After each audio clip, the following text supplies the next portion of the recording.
This is my ship still. I'm in charge. I know, of course you are. Of course. So you say of course, but then you touch the map. It makes you think that maybe you didn't realize I was in charge. Hey, Quail, that's your own Whale? insecurities in there, okay? I'm merely trying to be of service in assisting. Quill. That's what I said. We should fight one another for the honor of leadership. Sounds fair. Well, It's not necessary. it's not. Okay? I got some blasters unless you guys want to use knives. Oh, yes, please. Use knives. Yeah, knives. I'm Groot.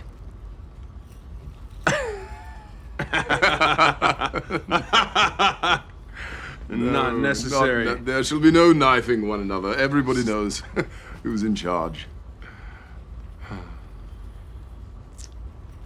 Me. Right? Yes, you. Of course. Of course. Of course. Welcome back, everyone. It's Charlie. Happy New Year. This is going to be my video all about Thor 4 Love and Thunder and Christian Bale. Apparently, he's up for a role in the film, if you could ever believe it. He's coming to the Marvel Universe, so we'll break it down. If you're new to my channel, be sure to subscribe to get all the Marvel videos. We're also doing a movie ticket giveaway. All you have to do to enter is be a subscriber and let me know in the video who you want Christian Bale to play in Thor 4. If you remember a couple years ago, Christian Bale has been asked a lot after he did the Dark Knight trilogy and played Batman whether or not he would do more Batman or more superhero movies if he'd ever be in a Marvel movie, because by the time he'd finished Dark Knight Rises, the Marvel Cinematic Universe had really started to take off. It was still Phase 1, early Phase 2 days, so they didn't have quite the clout and they weren't quite as big as they are today. And even as recently as 2017, Christian Bale had said he had no interest in working with Marvel on a superhero movie, and the only real superhero movies that he'd ever watched his entire life were the Christopher Reeve Superman films and his Batman Dark Knight films. So everyone's wondering what just happened to change that and which character he would be playing. So what probably happened is Taika offered him a one-off role like Cate Blanchett coming in to do Hela during Thor Ragnarok. You could say that she could come back because technically she's the goddess of death, and can you really kill the goddess of death? Technically no, but they wrote that role for Cate Blanchett so that she wouldn't have to come back. She only signed a contract for that one movie,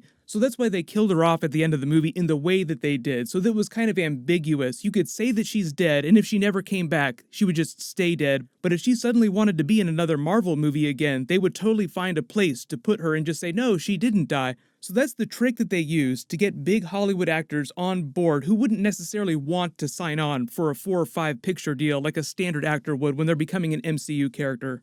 The other way they convince them to do movies like this is if they have friends that are also making the movie, either the director is their personal friend or they're friends with the star. Like that's how Chris Hemsworth got Matt Damon during Thor Ragnarok in that funny play.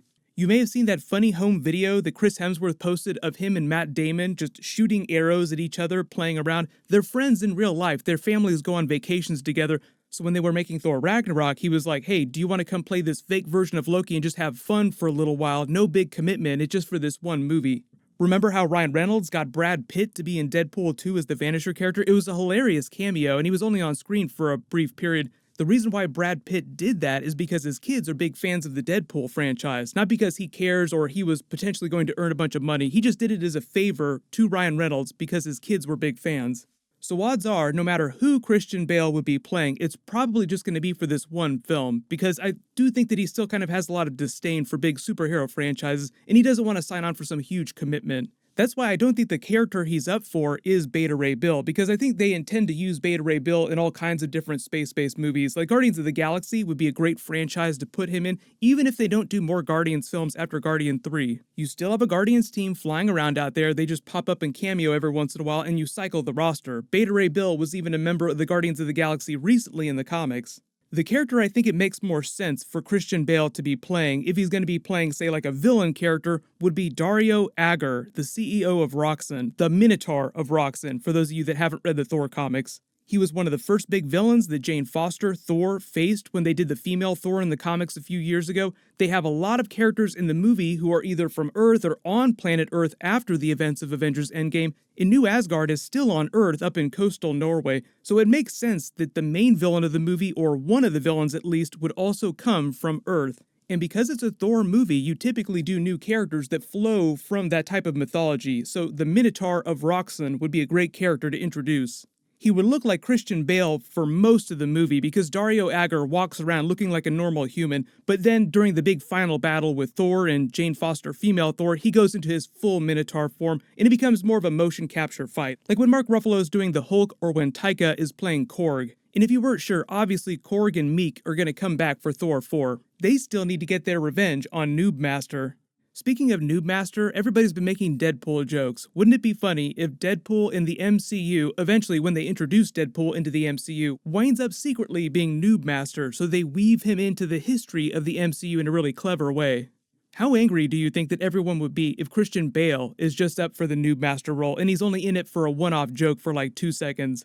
But Roxxon is a company that's shown up all over the Marvel Universe in the MCU and the TV shows, in present day and going back to the 1940s during the events of the Agent Carter TV series. They're a big oil and gas company, they're known for exploiting the Earth's resources, and there are a lot of films right now, the big franchise films that are trading on themes of climate change, like James Cameron's Avatar sequels, and it just makes sense that they would do something like that with these Thor characters if all the pieces line up.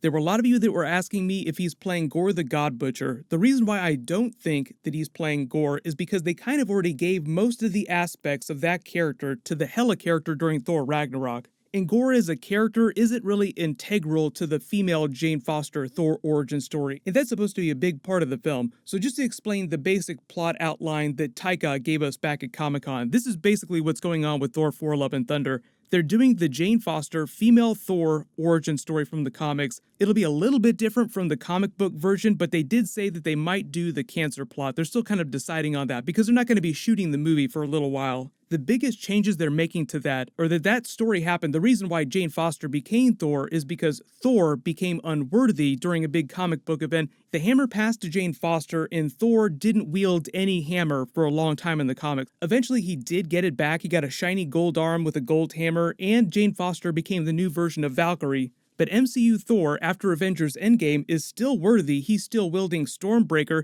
and they destroyed Mjolnir during Thor Ragnarok. So there are a lot of things that they have to set up at the beginning of the film, like what hammer is Jane Foster Thor going to wield? The only options for that are bringing one from the multiverse. If you're talking about Loki from Avengers Endgame, the one that escaped with the Tesseract, creating that alternate timeline, we'll see him again during the Loki series and maybe during Doctor Strange too. They also had to follow up with Valkyrie being the new queen of Asgard and what they're going to do with Asgard going forward. Because Thor 4 is being released a couple years after the end of Avengers Endgame, I'm assuming that a couple years will have gone by, so Valkyrie will have been queen of Asgard for a little while, and Thor will have lost most of his weight on the Bowflex that he borrowed from Star-Lord. Initially, their plans for Guardians 3 were a little bit different in terms of the timing, so I think there was going to be a Thor follow-up scene that would set him up for Thor 4 Love and Thunder before they changed the release date for Guardians 3. Now that's all kind of up in the air, so they'll have to have some sort of scene to follow up and explain what happened with Thor and the Asgardians of the galaxy while he was out with them.